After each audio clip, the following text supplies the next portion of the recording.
Second speaker tonight is our club president, Patrick Devaney, and tonight Patrick is giving his number 10 speech, which means that this should qualify him to be a competent Toastmaster.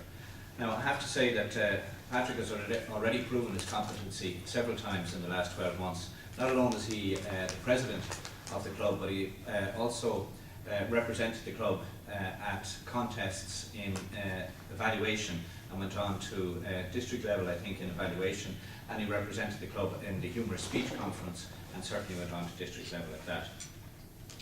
And I know that he has set several goals for 2011, and one of them is to really take this Toastmasters thing seriously. So I think he's very keen to get the number 10 one under his belt and then to participate in further competitions. So he's setting out for 2011 to be the best a man can get, and appropriately enough, his speech is entitled Gillette. Patrick Devaney.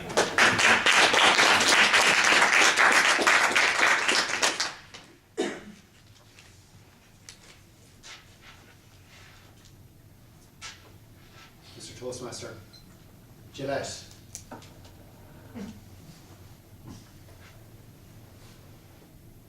The best a man could get. A well-known brand and a well-known product. Practically every man uses this in the morning as part of their daily routine. Now I know women have their own iconic equivalent, whether it's the GHD hair straightener or indeed L'Oreal shampoo, because of course they're worth it.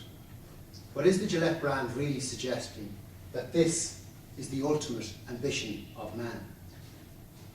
Slapping some gel on your face, removing it with a piece of plastic and a sliver of steel, is that all man can aspire to? Is that all man can become? I don't think so. Is Ireland 2011 the best we can get? We are presented with a world where things are grotesque, unbelievable, bizarre and unprecedented. We are reliably informed that everything is a disaster at the moment. People are worried about job security, credit card bills, mortgage repayments, national debt and an uncertain future. We here are in a country where we have a government that is not supported by the people. Our banks, day to day running is dependent totally on the support of the International Monetary Fund and the EU. Our national media seem hell-bent on bombarding us with daily drama as if our everyday existence depended on it. With all that negativity thrown at us and surrounding us, it can be difficult, it would seem, just to get up in the morning. Is this the best we can get? Consider this though, we sit on the apex of this world we live in. We lord over every other animal. We don't have any natural predators. So in effect, to a large extent, we're in control of our own destiny. While we don't wear a crown, we are kings of this world. Not only that, but the odds of us being in this fortunate position are absolutely phenomenal. Apparently, the Earth is about 4.3 billion years old. And if you take my outstretched arms as a measure of time, starting from the left over to the right, mankind arrived over at where my fingertips are. Since that time, man has undergone plenty of natural disasters, plagues, wars, natural selection, and in times even chance encounters that our forefathers had to go through to give us the simpler opportunity just to exist. In that context, life itself is truly a gift and brief. Apart from that gift of life though, we all share our uniqueness. We all here share something. We are all individual. Whether it's our physical makeup, our personality, our sense of humour, our ideas, our morals, we are all unique. And it is that individuality which makes for a beautiful world into which we share this tapestry of life, into which all our lives are woven.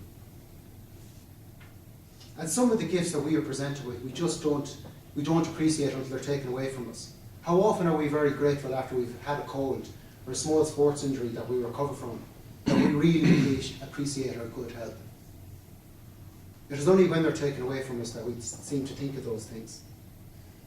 Now, regardless of why you think we are here or how we came about, it is undeniable that we've been bestowed with phenomenal gifts. Just take, for example, one, our ability to communicate with each other. whether it is through language, whether it is verbally through the language we use, the words we use, or the tone that we use, whether visually, through pictures, whether dramatically.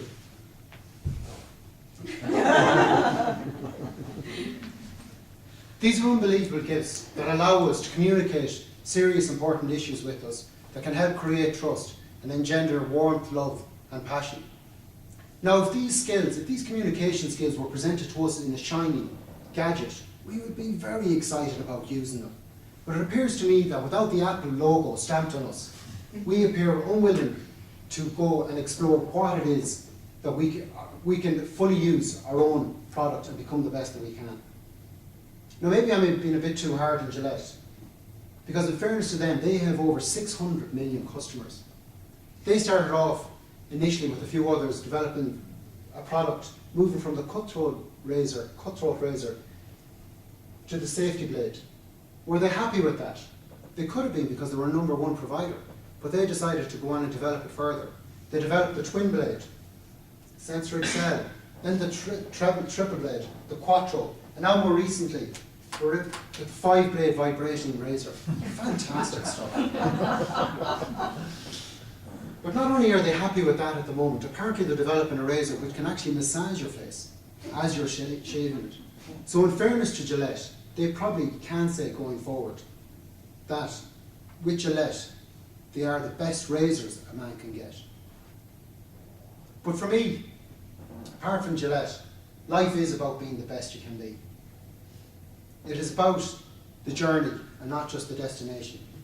It is about all the experiences that you can have along the way. It's about the mistakes, the striving, the challenges and the learnings. The best pension scheme you can possibly have, and I say this as a qualified financial advisor and an accountant and a tax consultant, but that would be overstated. But the best pension scheme you could possibly have is the investment in experiences that you can have. I would urge you to invest in as many experiences you can have now before you reach retirement age, in the hope that at that stage of your life you might start living. Experiences are those things that hopefully that great story will look back in years to come and say, yeah, I did that. Good experiences are ones we will treasure. Bad experiences we learn from, allow us to grow and help us appreciate the good things in life. Experiences, that's what it is about. Being the best at what you can do. Whatever it is you can do, whatever talents and abilities you have, you should fully avail of them and use them and make sure you have as many as you can possibly. Other experiences that we can do. Other skills that we've been presented with. Walking. A simple thing like walking. Why would you walk around shuffling and ambling as if you have the weight of the world on your shoulder? You should walk with a stride and purpose, alive and alert and aware of your surroundings. Appreciate the oxygen in your lungs and the ingenious biomechanics of your legs.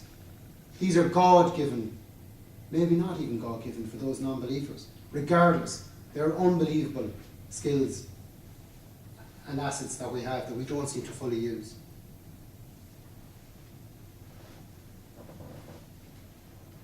Now for me, when I think of men and I think of the razor, there's no better opportunity to remind yourself of the latent potential that we all have as looking in the mirror every day. You're face to face with yourself, and I think it's a great opportunity to ask yourself, what can I be? What can I do with my life?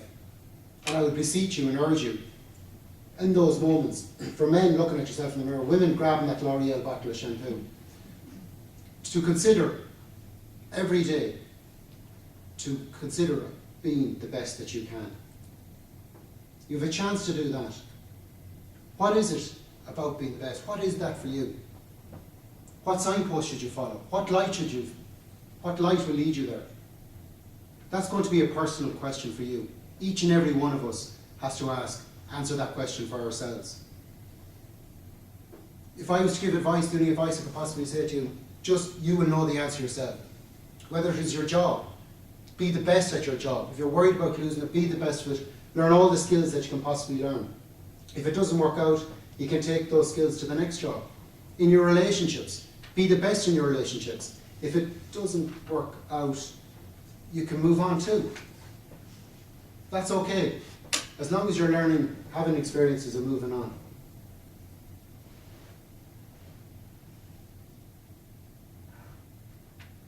For us here, we are in an unbelievable privileged position. And I think as society, the rewards for us as society are immense when we all do our best. We are the best we can be at home. We are the best we can be at work. We are the best we can be in public. We are the best we can in relationships. And when we are those things, we are phenomenal. We can grow, we can build, we can move forward relentlessly, striving forward together. And I think ultimately, when we do all those things, if we can do all these things and we're truly, as a society, doing the best, then society becomes the best a man can get. Mr. Toastmaster.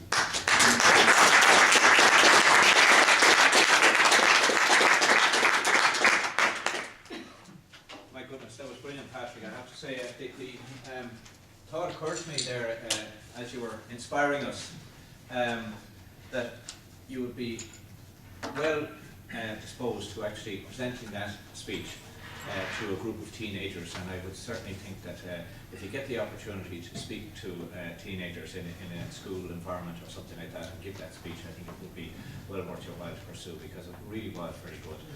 Well done.